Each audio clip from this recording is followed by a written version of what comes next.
Terrorisme, procession, escroquerie en bande organisée, insultes, diffamation, vol de données personnelles et bien d'autres infractions pénales sont faites au quotidien à travers l'informatique et les nets. Ce nouveau fléau s'appelle cybercriminalité. Cette forme de délinquance qui porte atteinte aux valeurs est commise par les biais des ordinateurs, des téléphones portables et autres appareils électroniques. Le pôle de lutte contre la cybercriminalité, en réalité, est la dernière née des juridictions maliennes, si on peut dire ça comme tel.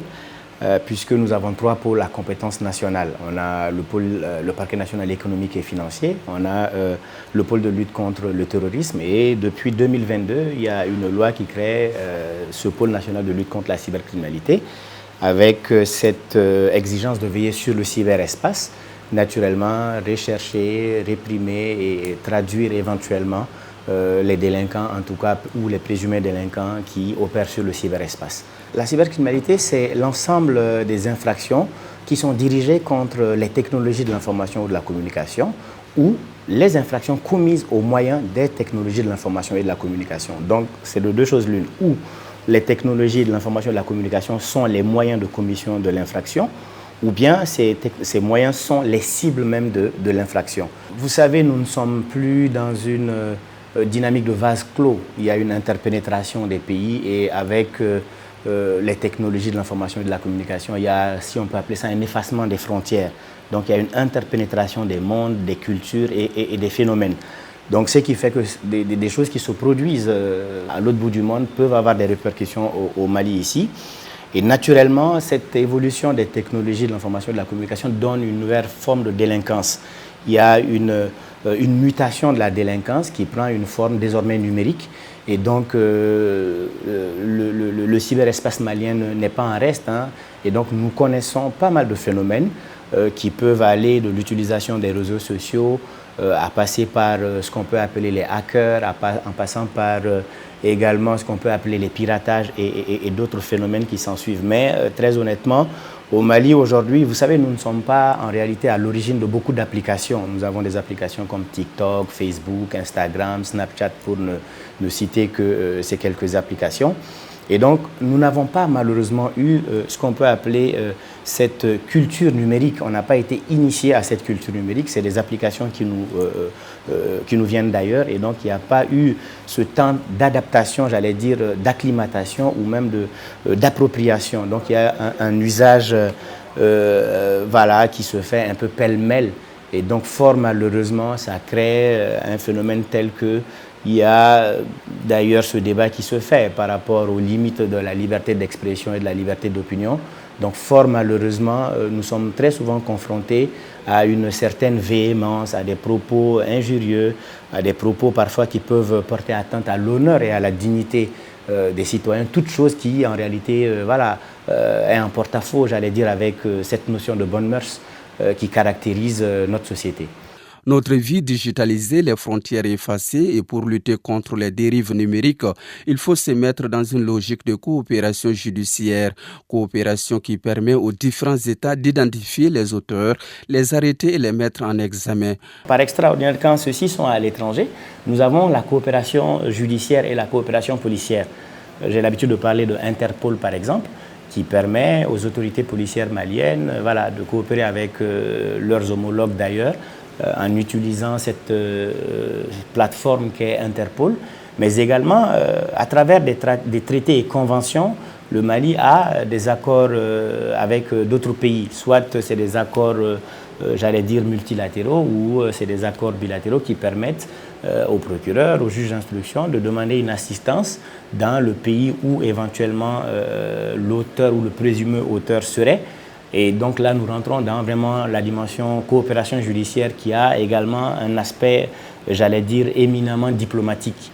Mais en réalité, la cybercriminalité ne fait pas exception, si vous voulez bien, aux autres matières en l'espèce, c'est-à-dire lorsque le présumé délinquant ou les présumés auteurs d'une infraction se retrouvent à l'étranger. On peut utiliser la coopération policière ou la coopération judiciaire pour éventuellement extrader l'individu et le faire comparaître devant les autorités judiciaires maliennes. La cybercriminalité, dans sa forme numérique, touche tous les domaines possibles et atteint tous les segments de la vie en société. Personne n'est épargné en réalité.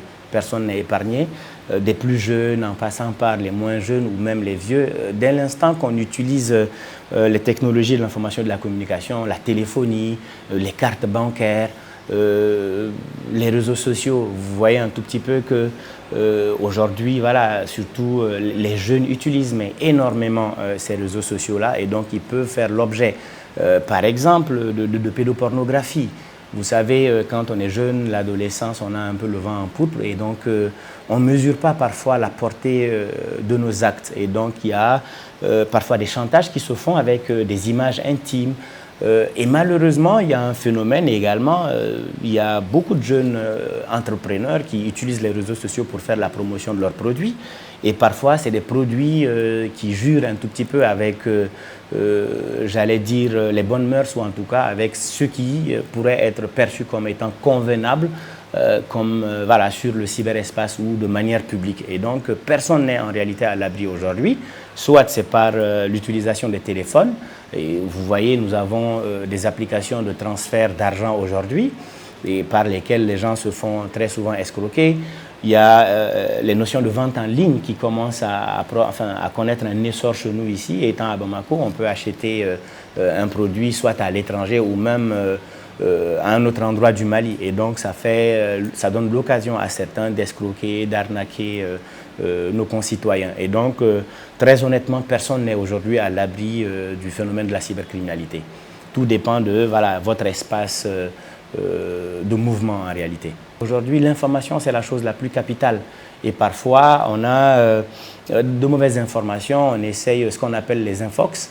On véhicule des informations de nature à induire le citoyen dans l'erreur, ou en tout cas créer une forme de psychose ou le terroriser à la limite avec des informations de nature à troubler l'ordre public. Et vous savez, c'est également un moyen parfois d'endoctrinement. Il y a pas mal de regroupements qui utilisent ce cyberespace-là, qui utilisent ces nouvelles technologies de l'information et de la communication pour véhiculer des messages parfois violents, qui amènent des gens à se fanatiser, qui amènent des gens à aller dans une dynamique de violence. Et le tout fort, malheureusement, ça ne stabilise pas le pays. C'est vraiment des choses qui peuvent créer des situations extrêmement difficiles à maîtriser parfois. Et donc, comme pour dire que cette cybercriminalité atteint, j'allais dire, tous les segments de la vie en société. Comment répondre rapidement aux criminels et aussi porter plainte contre ces destructeurs invisibles? C'est le procureur que vous allez saisir avec une plainte. Et vous avez également la possibilité de saisir les juges d'instruction du pôle avec constitution de partie civile. Vous avez la possibilité de, si vous n'êtes pas victime, mais que vous assistez à une infraction ou que vous avez dont vous avez connaissance, vous pouvez faire une dénonciation. Ça me permet de parler des modes de saisine du pôle. Donc, le pôle, c'est soit des plaintes, soit des dénonciations. On peut nous autosaisir quand nous-mêmes avons connaissance d'infractions sur le cyberespace. Il faut savoir aussi que nous sommes destinataires des rapports d'activité de certaines structures dont l'exploitation peut mettre à nu des infractions sur le cyberespace. Et donc, pour faire court, lorsque vous êtes victime d'une infraction cybercriminelle, vous pouvez saisir le pôle de lutte, le procureur ou un juge d'instruction. Mais en tout cas, la voie première, c'est de saisir le procureur par une plainte, dans laquelle vous expliquerez les faits pour lesquels vous voulez le saisir. Et il peut arriver que le procureur, là c'est vraiment de manière pratique, puisse vous demander d'ajouter des supports de nature à soutenir les récriminations que vous êtes en train de faire à l'endroit de la personne qui vous a certainement agressé ou dont vous avez été la victime. La petite chance, c'est que nos bureaux ne sont pas fermés. On reçoit constamment les gens pour leur donner les explications et essayer de les orienter autant que faire se peut. Il y a la possibilité également pour quelqu'un qui, même s'il n'a pas été à l'école, de constituer un avocat qui pourra faire sa procédure pour lui. Mais comme je le disais, c'est l'administration. Et donc le meilleur moyen de saisir le pôle, si c'est une dénonciation, elle peut être verbale. Mais quand il s'agit de porter plainte contre quelqu'un, c'est quand même des accusations. Et donc, il faut respecter cette forme de l'écrit, qu'on puisse le faire soi-même ou qu'on puisse se faire assister d'un avocat ou d'une connaissance, d'un parent qui puisse rédiger cette plainte pour vous. Et je pense que ça ne doit pas être impossible en réalité. L'ordre public exige que voilà, cette liberté s'exerce dans le respect également des droits et dignités d'autrui. Et donc, fort malheureusement, j'allais dire peut-être les adeptes de l'excessisme voudraient pouvoir dire tout et rien, quitte à salir l'honneur et la dignité d'autrui. Et c'est en ce moment-là, effectivement, que voilà, nous n'acceptons pas cela. Nous disons que les libertés doivent se manifester, on doit les utiliser de manière intelligente, de manière rationnelle, mais surtout de manière à ne pas empiéter sur les droits d'autrui. Mais aucunement la liberté d'expression, d'opinion ou toute autre liberté ne sont en danger avec l'existence du pôle. Vous savez, ça me permet de rebondir sur un élément. Les gens ne comprennent pas beaucoup. En réalité, le pôle de lutte contre la cybercriminalité n'applique pas que la loi de 2019 sur la cybercriminalité. La loi de 2022 qui nous crée nous donne un panel de textes dont nous avons la compétence exclusive pour la poursuite, l'instruction et le jugement.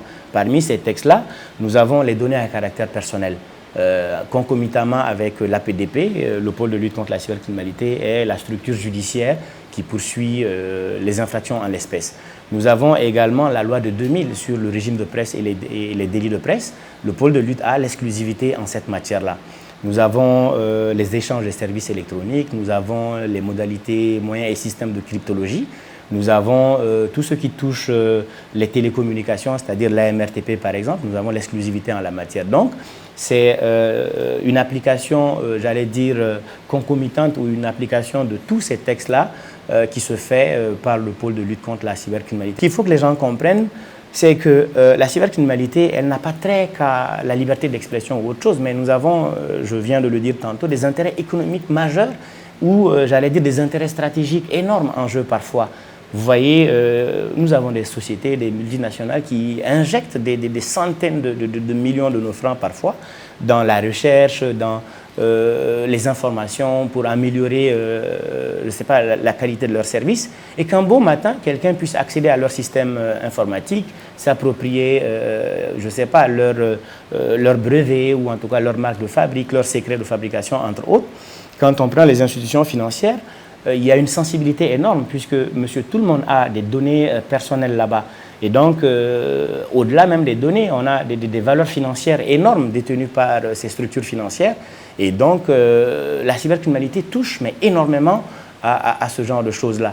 Mais je le disais tantôt, nous avons des informations militaires, des informations sensibles de l'État qui peuvent se faire pirater, mais au-delà, des gens peuvent, sans aucune connaissance ou sans aucune maîtrise de ces choses-là, s'hasarder à donner des informations, s'hasarder à véhiculer des informations de nature à induire le citoyen dans l'erreur. Donc, comme pour dire que nous ne sommes aucunement des dangers pour la liberté d'expression, d'opinion, mais tout au contraire, nous estimons que l'existence du pôle et des textes qu'il applique permet en réalité à tous et à chacun en réalité de dire ce qu'il veut et ce qu'il pense, mais dans les limites fixées par la loi et dans le respect des droits de son prochain et de son concitoyen. Le cyberespace, c'est quelque chose qui, j'allais dire, est très volatile. Les informations que vous passez ici se retrouvent à la seconde près à l'autre bout du monde. Et fort malheureusement, tout ce que nous laissons sur le cyberespace parfois nous échappe. Une fois que la chose est partie, elle n'est plus à nous en réalité. Généralement, vous voyez dans ces applications-là, ils vous disent, les informations, les images que vous mettez sur ces applications appartiennent à ceux qui sont, comme on appelle, les propriétaires de l'application. Ça, c'est un aspect. Mais également de dire à nos concitoyens que l'information aujourd'hui, c'est l'une des choses les plus sensibles. Donc tout ce qui peut être mauvaise information, tout ce qui peut être, voilà, dire des choses pour juste amuser la galerie, parfois, ça peut se retourner contre nous fort malheureusement. Et l'autre élément, peut-être, c'est de demander à nos opérateurs, en tout cas aux auto-entrepreneurs, à ceux qui sont sur le cyberespace, aux influenceurs et à ces blogueurs-là, de faire extrêmement attention. Tous les produits ne peuvent pas, fort malheureusement, être vendus sur le cyberespace. Il y a des produits réglementés, mais au-delà, il y a des produits qui sont contre les bonnes mœurs. Et donc, je profite pour, nous voyons des jeunes dames aujourd'hui vendre des produits en lien avec l'intimité. Voilà, ce n'est pas forcément le lieu, encore moins l'endroit pour vendre des gadgets, permettez-moi l'expression, des sextoys, des gels et des choses de cette nature-là. Donc c'est vraiment appeler nos concitoyens à une utilisation intelligente et rationnelle du cyberespace qui peut être un outil formidable de développement. La cybercriminalité est cette criminalité transnationale organisée dans le cyberespace. Nous sommes tous, en tant que membres de la communauté numérique, pris en otage à cause du mauvais usage des moyens de communication ultra puissants. Chacun de nous doit donc élever les murs de sa maison pour échapper aux attaques des criminels sur les autoroutes du numérique.